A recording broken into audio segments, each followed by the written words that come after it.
Estamos aqui para isso. Eu sou Igor Fernandes. Você está chegando de paraquedas, esse é o meu canal, o canal Sebos do Igor. E eu sou um artista de teatro que, assim como você, também gosta de quadrinhos. E aí, assim, para quem não assistiu o meu último vídeo, eu mostrei uma edição encadernada do canal HQ Encadernação Caseira. Então assiste esse vídeo que está muito legal. Inclusive, estamos aí organizando uma live Sebos do Igor e HQ Encadernação Caseira lá no meu Instagram, tá? Então fica ligado, se inscreve no canal se você gosta desses conteúdos.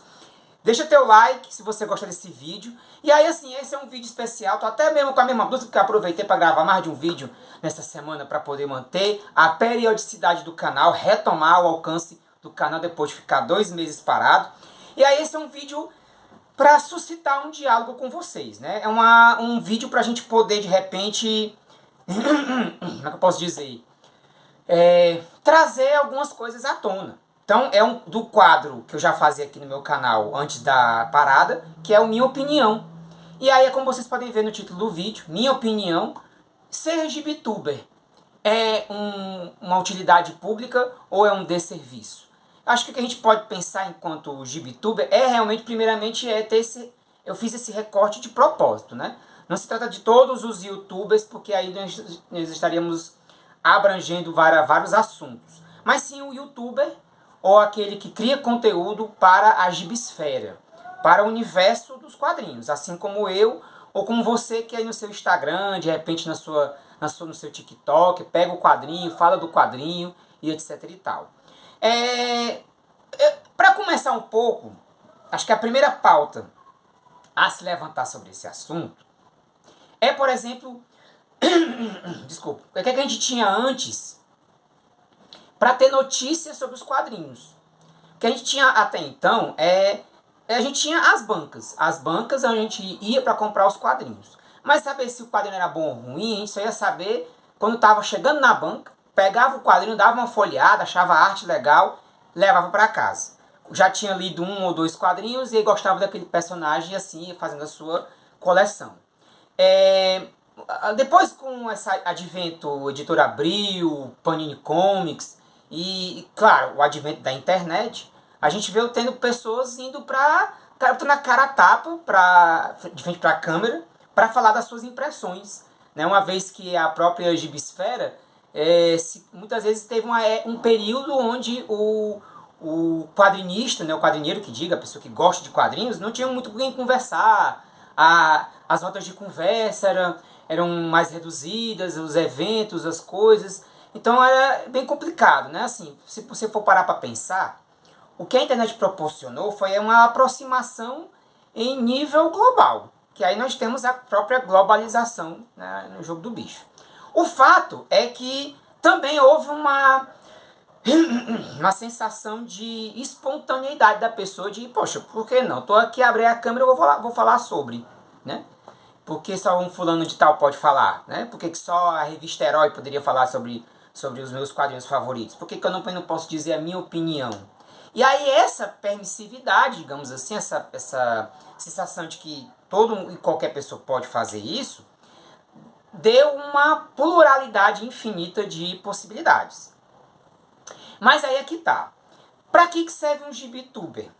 Se quando você para pensar, qualquer pessoa pode ir em qualquer banca, hoje em dia em qualquer comic shop, comprar o quadrinho, abrir, tirar da embalagem, folhear e ler. Porque a gente teve a ascensão Aliás, a gente teve um período difícil, que foi quando a bolha dos quadrinhos estourou, e digamos também a ascensão digamos, fase do quadrinho, que até então não é mais o gibizinho, para o quadrinho de luxo. O quadrinho de luxo, ele se tornou um formato para o colecionador. E o colecionador, ele é alguém que faz questão disso aqui, ó. De ter um lugar para guardar, de organizar de uma forma que reflita a sua personalidade. E aí cada colecionador, lógico, vai ter o seu jeito de colecionar os quadrinhos, assim como também vai ter o seu jeito de expor a sua opinião sobre o que leu. E isso traz, por exemplo, o fato de que essa opinião também está atrelada também a uma forma de digamos, compartilhar com o outro se aquele material vale a pena ou não, porque o quadrinho passa a se tornar um investimento de lazer. Uma vez que o quadrinho ele passa a ter um patamar de preço que pode se equiparar muitas vezes a outros tipos de lazer, ou ser até mais caro do que um outro tipo de lazer. Isso é uma coisa que eu trago aqui para discussão a partir do vídeo que eu assisti do Ministério dos Quadrinhos com o Alessandro sobre essa diferenciação de quadrinho e outras mídias e o quão caro é o quadrinho comparado a outras mídias e o quanto que você investe no quadrinho e o quanto que você investe nas outras mídias em relação a dinheiro e tempo. Tá? Depois vocês dão uma procurada aí, que é um vídeo relativamente recente. Mas o fato é que assim, perdão, o Gibituber, ele se torna um porta-voz que traz uma noção de que aquela pessoa que está ali mais regularmente indo para a câmera pode parecer que tem um certo conhecimento a mais do que você. Mas isso é uma ilusão. Porque no momento em que, hoje em dia, qualquer pessoa com uma condição ali razoável pode ter um celular, pode pagar a sua internet e fazer um vídeo no YouTube, isso vai ficando mais diluído o fato de que não é o YouTuber, não é o Gibituber que é o dono da verdade. Porém, o que torna muitas vezes o trabalho do Gibituber de serviço é toda a atmosfera que ele pode acabar proporcionando de ilusão. Porque quando o Gibituber entra digamos, na roda da coisa, né? na engrenagem da coisa, ele passa também a entrar também dentro de a agregar elementos para trazer essa credibilidade. Essa credibilidade e essa confiança para você de que ele é o dono ou aquele que tem o maior conhecimento da coisa. Então, por exemplo, é o cenário, é a cadeira, é o microfone, a edição, é uma série de outras coisas que tornam, por exemplo, o fato de que, até se você parar para pensar, os primeiros youtubers nem tinham tanto, mas de uma geração de youtubers ali já para meio dos anos 2000, trouxe o seu canal como um caráter de programa. Quase como um programa de TV, com um super cenário, com um microfone, com uma voz mais radialística e parará, parará. Então isso vai trazendo muitas vezes com que canais grandes criem um padrão para que você olhe para aquele dali e diga assim, não, esse canal aqui é melhor do que esse aqui, então esse aqui deve ter mais conhecimento. Muitas vezes não tem nem conhecimento, mas na verdade tem o visual que te convence a isso. E aí você precisaria se debruçar mais para saber se é verdade ou não. Até você descobrir que não, aí você lá deve ter assistido uns 10 vídeos da pessoa, e aí assim, cada um é cada um, né? Às vezes a pessoa mesmo aceita mesmo, e né? Às vezes a pessoa só quer mesmo ligar a TV, assistir uma coisa, e assim como também no YouTube, ligar colocar qualquer vídeo e assistir. Mas a verdade seja dita, para mim, a grande utilidade de um Gibituber é quando ele não, muitas vezes ele é mais honesto com relação ao que ele acredita e o que ele realmente tem de impressão daquilo que ele lê, do que quando ele, digamos, está preso a alguma coisa. E isso é quase impossível e é quase difícil de ter, e é muito, muito fácil de um youtuber, um Gibituber estar começando como eu, tá livre das coisas, porque eu não tenho um Amazon na vida, não tenho um Panini, não tenho nada que me entrega nada. Mas e quando eventualmente isso vir a acontecer, o que vai ser da minha liberdade? Eu vou ter liberdade como Gibituber? E aí isso é outra grande questão. Que aí quando um Gibituber chega nesse ponto, ele passa a ser taxado como alguém que não tem liberdade mais de fala. Mas por causa de quê? Por causa de uma série de Gibitubers que já chegou nesse lugar e que realmente você não tem mais credibilidade nenhuma com essas pessoas. Porque elas já não falam mais como Gibitubers, como colecionadores, leitores, mas sim como vendedores. E essa é uma grande problemática.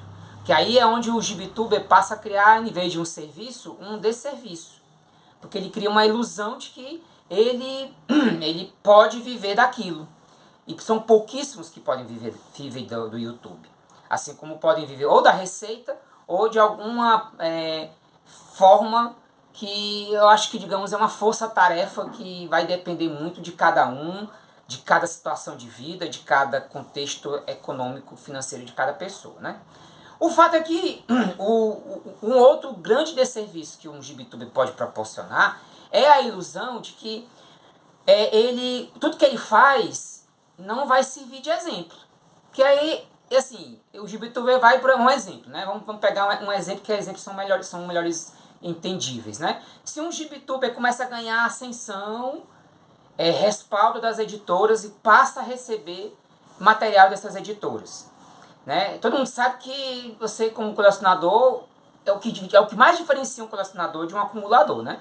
Um acumulador por acumulador, ele acumula qualquer coisa indiscriminadamente. Um colecionador também é um acumulador, porque ele acumula uma quantidade XYZ. Mas ele também tem um lado de ter o seu critério. Mesmo que esse critério pareça também um acúmulo desenfreado, mas ele está escolhendo, né? O acumulador máximo, segundo aí os estudos, ele não tem mais critério. Ele pega tudo e qualquer coisa sem um freio algum. Então, nós colecionadores, nós temos critérios.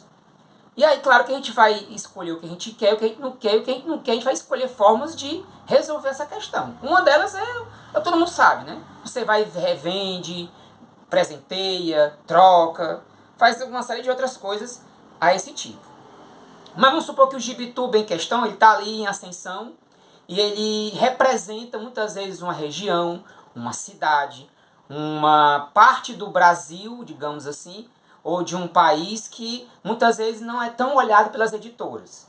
Aí aquele GibiTuber está ganhando essa ascensão e esse respeito pelas editoras, ganha esse material e assim que pega esse material, ele mal dá tempo de se esquentar, de virar review, de dar uma devolutiva, porque quando você vê um GibiTuber recebendo material, você cria uma expectativa. Ele vai falar disso aí em algum momento. Preciso esperar o momento em que ele vai trazer esse gibi ali que ele mostrou no recebido, qual é a impressão dele. Ou vai ser no Instagram, vai ser no TikTok, vai ser no canal, vou acompanhar para saber a hora que ele vai fazer isso. E aí, eventualmente, ele não faz. E aí, quando você vê, de repente, esse material caindo de repente, em algum lugar, você vê que a pessoa simplesmente só vendeu e pronto, eu acho isso um desserviço. Porque aí, assim como esse exemplo, assim, também outros exemplos, tem um holofote em você. Existe um holofote ali na pessoa como o GibiTuber, que se essa pessoa não tiver um certo diálogo, não é nem cuidado, eu acho que é diálogo. É abrir o jogo, é estar ali com as páginas do livro abertas, para que as pessoas percebam que, assim, beleza, ele recebeu, não quis fazer review, é uma escolha dele. E não porque simplesmente foi por, sabe, por desdenho, né? Porque pode soar desdenho. Eu penso assim, Igor, tenho as coisas que eu já recebi, tenho as coisas que eu já ganhei. No momento que eu estou gravando esse vídeo, eu até agora nunca passei para frente as coisas que eu ganhei. Eu estou ganhando e ficando com elas. Tem uma ou outra coisa que eu não faz parte do meu critério, eu fiquei porque de repente ficou como uma espécie de indicação de leitura, que eventualmente eu acabei gostando. Mas eu fico pensando, e se um dia eu pegar um pack, aí é o meu encruzilhada, tá? Aí tá gravado aqui, registrado. E se eu pegar um pack que não tiver nada que eu queira ler, o que é que eu faço? Aí é onde eu venho, o que é que eu penso em fazer? Em vir até aqui, diante das câmeras e dizer, gente, nenhum desses quadrinhos eu vou querer ficar pra mim. Vamos fazer uma coisa aqui comigo? Ou eu vendo, eu troco, eu boto no sorteio, o que é que vocês acham que eu possa fazer com esse material? E aí eu acho que é onde entra uma outra perspectiva, que é a perspectiva do diálogo de quem acompanha a jornada da coisa. E realmente é isso, ninguém é obrigado a ler tudo mesmo, eu não sou obrigado a ficar com o que eu não quero, mas o público que me acompanha tem um entendimento do que está acontecendo. E não simplesmente ele encontra esse material jogado em qualquer canto por aí e diga assim, vixe, aquele ali não era aquele pack que o Igor pegou da editora tal?